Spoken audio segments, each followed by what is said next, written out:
So in this video, we're going to be talking about how the Supreme Court was essentially just tricked and almost forced to have to review state bans on so-called assault weapons and ultimately determine whether or not assault weapon bans are a violation of the Second Amendment. So let's break down what just happened.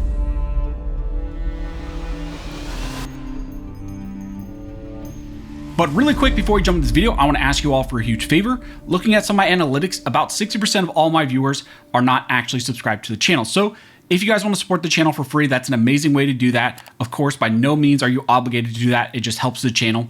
And then also, I want to thank one of the main supporters of the channel, which is 1st Phorm. 1st Phorm is an amazing company. They have amazing supplements and they are pro-freedom and pro-2A.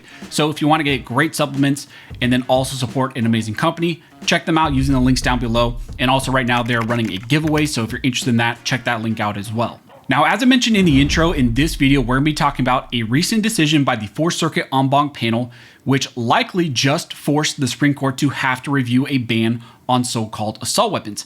This is an issue and topic that the Supreme Court has been ducking for a really long time. They have denied review of multiple cases. They have said multiple times that they were not interested in this issue, specifically because of the procedural posture of some of these cases. But now there is the perfect case, which is dealing with the very issue that they have been avoiding in the posture that the Supreme Court said if it got to them, they would have to grant review. So now we're going to be talking about this case, which deals with the Maryland assault weapon ban, and that is the case called Bianchi versus Brown. It's a case that we've covered quite often on this channel, and now everything has come to a head with a 4th Circuit en banc panel decision. The decision by the 4th Circuit en banc panel is exactly what we anticipated. They upheld the ban in Maryland. They found it constitutional even in light of Bruen. And essentially they found that AR-15s are useful in military service.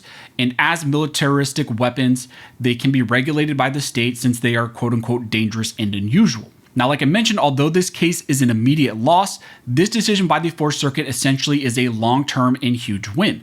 That is because this is a final merits decision on the constitutionality of a state rifle ban. And that's exactly what the Supreme Court has been saying that they need to review this issue. And now during the next term, they will essentially have this very case served to them on a plate, on a platter.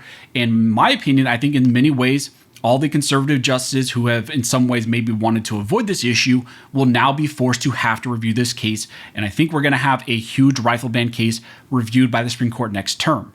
Now, for those not aware, this case involves the state of Maryland and their ban on so-called assault weapons. Maryland bans the sale, transfer, and possession of semi-automatic centerfire rifles with detachable magazines and 2 offending features like folding stock, grenade launchers, flash suppressors, very similar to what other states have like in California. This ban was originally challenged in a Maryland federal district court, but in the complaint, the plaintiffs here, which are some organizations and individual plaintiffs, they had to concede that their Second Amendment claims in some ways were foreclosed. They couldn't really bring them because there was 4th Circuit precedent on this very issue.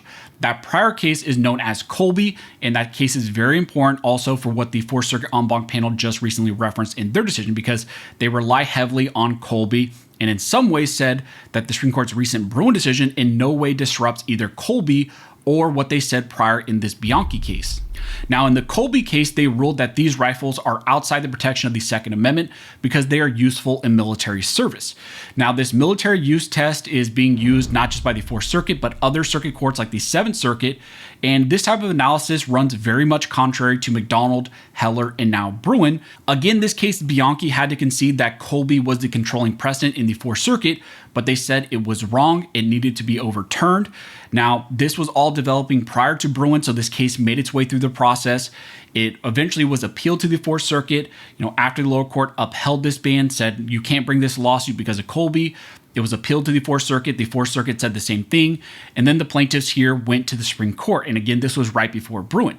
And then the Supreme Court put the Bianchi case on hold in light of what they were about to rule in the Bruen case. And once they issued their Bruen decision, striking down means and scrutiny, striking down the use of different types of analysis and using text, history, and tradition as the proper analysis, ultimately they GVR'd, which means they granted, vacated, and remanded the Bianchi case back down to the 4th Circuit for them to reevaluate and redecide this case in light of Bruen. So there was an express call from the Supreme Court for the 4th Circuit to reevaluate and redecide this case in light of Bruen. Now, once the case was remanded back down to the 4th Circuit, a 3-judge panel in the 4th Circuit reheard this case, But then the case sat pretty much silent for 13 months. So this case was reheard by a 3-judge panel back in December of 2022, so right after Bruen.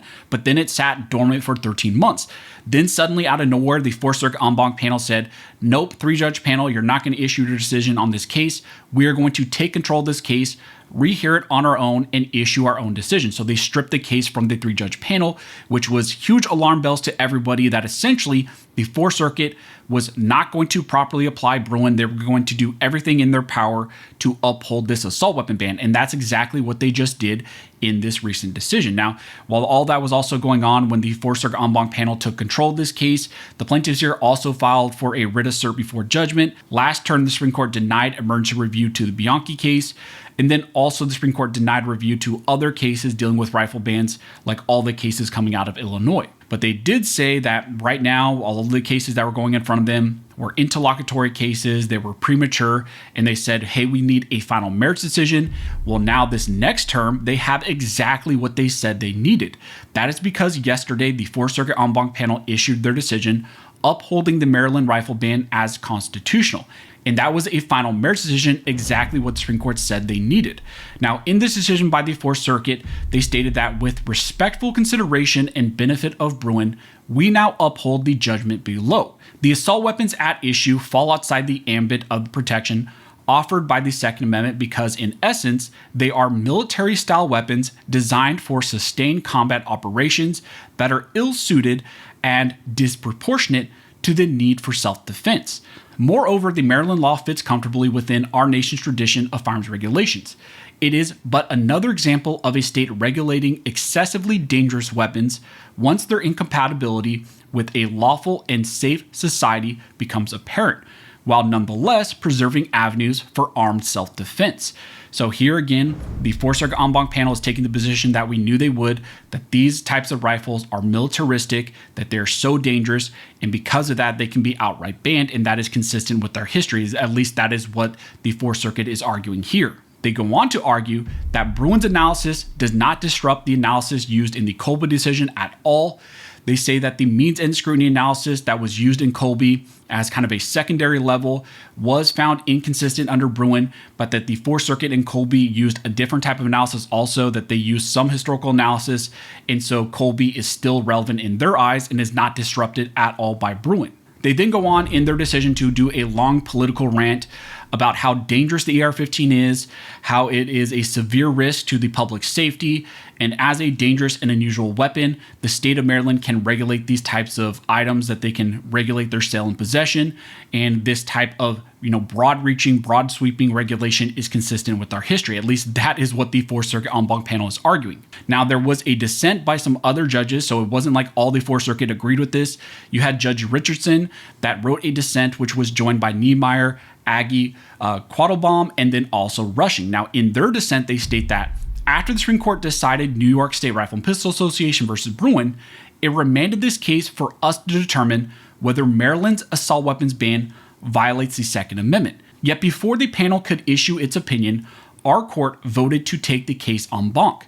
Now the majority decides that Maryland's ban is perfectly consistent with the Second Amendment, but the majority's rationale disregards the Second Amendment and controlling precedent. Rather than considering the amendment's plain text, the majority sidesteps it altogether and concocts a threshold inquiry divorced from the right's historic scope. To make matters worse, it then misconstrues the nature of the banned weapons to demean their lawful functions and exaggerate their unlawful uses. Finally, to top it all off, the majority cherry-picks various regulations from the historical record and pigeonholes them into the preferred yet implausible reading of our nation's historical tradition of firearms regulations.